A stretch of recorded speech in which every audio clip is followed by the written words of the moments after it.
Après une semaine de guerre et de bombardements, essayons de faire le bilan de ce qui se passe en Israël.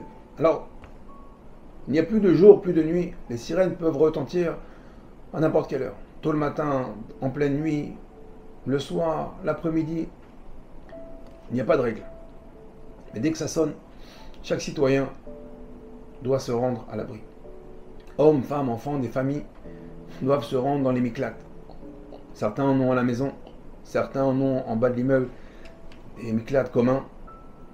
Pour certains, ça sera au bout de la rue. Certains n'auront pas le choix que de se cacher dans les bouches de métro. Il y a eu malheureusement des victimes, des blessés, des dégâts, des immeubles, des maisons, des voitures. Vu comme ça, c'est un bilan assez négatif.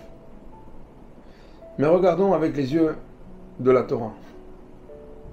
Le bilan est plutôt positif. En effet, s'il y a eu des dégâts matériels, on a évité beaucoup de dégâts spirituels. A commencer déjà vendredi dernier, on a pu voir, Baruch Hashem, l'annulation d'un événement tragique qui se déroule tous les ans à Tel Aviv, qui est fier de recevoir et d'organiser cet événement. Il s'agit de la Gay Pride. Vendredi dernier, alors qu'un juif doit se préparer à recevoir Shabbat, à préparer Shabbat. Non, à Tel Aviv, on prépare à recevoir ces énergumènes. Baruch Hashem, Chasde Hashem, il a été annulé. Pas Beratson, pas volontairement. La Kadosh Baruch Hu a fait en sorte que cette année, il n'y aura pas de ça. Les plages sont fermées, plus de mixité. On relève un petit peu le niveau de Tzniut et de Kedusha en Eretz Israël. Les bars, les cafés, les boîtes de nuit, les théâtres, les stades de foot. Kadosh Baruch Hu, entre guillemets, nous force à faire Teshuvah. Ce Shabbat, pratiquement très peu de voitures, des magasins fermés. Les gens ne veulent plus sortir, sont forcés à faire Shabbat. Certains se rappellent qu'ils ont des tefilines, ils ont un livre de Télim. Combien de livres de Télim ont été terminés cette semaine? C'est des milliers et des milliers de Télim. À chaque sirène, chaque juif prend sur lui son livre de Télim et lit d'un cœur brisé. Demande à Kadosh Baruch Hu de le sauver. Kadosh Baruch Hu nous a forcés à être dans cette situation.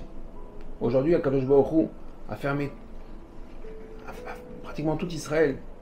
Les magasins sont fermés, les écoles sont fermées, les universités sont fermées. Les seules choses qui restent ouvertes, Baruch Hashem, les yeshivot, les kolélim, les bet hakneset. Parce qu'il y a encore quelques semaines, le gouvernement se battait et se bat pour fermer ces établissements. Kadosh Baruch Hu dit, Rabotai, on en Eretz Israël, on est chez moi. C'est moi qui vous dicte, c'est moi qui vous dis ce qu'on doit faire chez moi. Et Kadosh Baruch Hu prévient, avant la saison d'été, où des touristes du quatre coins du monde se préparent ou se préparaient à venir en Israël pour venir se gambader sur les taïlettes. Ami, Eretz Israël n'est pas Efker, il n'est pas à l'abandon. Il y a un patron. Il vient rappeler les règles. En Israël, on ne fait pas ce qu'on veut. Kadosh Baruch Hu vient relever le niveau de Kedusha, le niveau de Tzniut d'Eretz Israël. Si on ne sait pas le faire de nous-mêmes, comme un papa, eh ben, il va nous corriger, il va nous gronder. Il ne va pas nous taper directement, il va taper à droite, à gauche. Il nous montre, il nous fait des miracles. Nissim Beniflaot, tout le monde a vu, tout le monde a entendu. On va répéter, ne serait-ce que le miracle de l'hôpital de Beersheba. La veille, le directeur de l'hôpital a décidé de transférer tous les malades de ce bâtiment parce qu'il le pensait fragile. Et le lendemain, le missile percute directement ce bâtiment vide de malades. Et il y en a encore tous les jours. Ils envoient des milliers de missiles. Et Baruch Hashem, le bilan est, Baruch Hashem, est faible et quasi nul par rapport à la catastrophe qu'il y a dû avoir. Alors si on est aveugle pour le voir, sourd pour l'entendre, à Botaï, on doit faire Teshuvah. On est exactement les mêmes acteurs qu'à l'époque de la Megillah, à Purim. Mordechai et Esther face à Aman et Achashverosh. Mordechai et Esther, Am Israël, Aman et Achashverosh sont les Perses, l'Iran. Aman était monté au pouvoir, avait plein pouvoir avait décidé, il avait le droit de détruire Am Israël. Et dans un élan de Teshuvah, Mordechai et Esther ont emmené tout le peuple à faire Teshuvah. Et Baruch Hashem, Vena tout s'est renversé.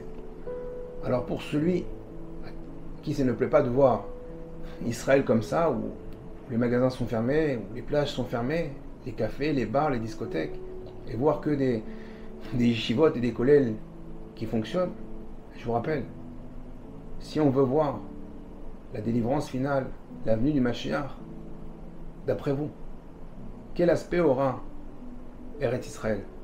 Ce qu'il était ou ce qu'il est aujourd'hui? Désolé de vous décevoir, mais Eretz Israël sera comme ça. Un Shabbat calme, un Shabbat silencieux, sans voiture, sans canyon. On entendra dans la rue quand on marchera le son des étudiants du Beth Midrash qui résonnent. Abaye, Verava, qu'est-ce qu'il dit Rashi, Tosfot, Rabbi Akiva, Rabbi Meir. Ah, Baruch Hashem. C'est ça, Am Israël. Et on est, Baruch Hashem, on a enclenché le processus de Géoula. Alors, préparez-vous, soyez du bon côté. Il faut comprendre, il faut entendre qu'il faut revenir très très rapidement vers les voies d'Hachem, vers les voies de la Torah, de la Kedusha, de la Tahara, de la Tzniut, Bezrat Hashem, qu'on soit tous Am Israël délivrés. Il faut juste enclencher le mode Teshuvah, être dans la bonne voie, être dans la bonne direction, et Bezrat Hashem, HaKadosh Baruch Hu nous emportera tous vers Yerushalayim, le Beth Amikdash, et Mera Me'enu, Amen, Ken Yiratzon, Kol Tov. Cette vidéo vous a plu? Partagez-la avec votre réseau pour diffuser la Torah. Découvrez plus de ressources sur notre site www.ovdhm.com. Vous y trouverez nos livres en format PDF, des fiches pratiques, la DAF de Shabbat, ainsi que de nombreux articles exclusifs d'Ovdei Hashem. À très bientôt.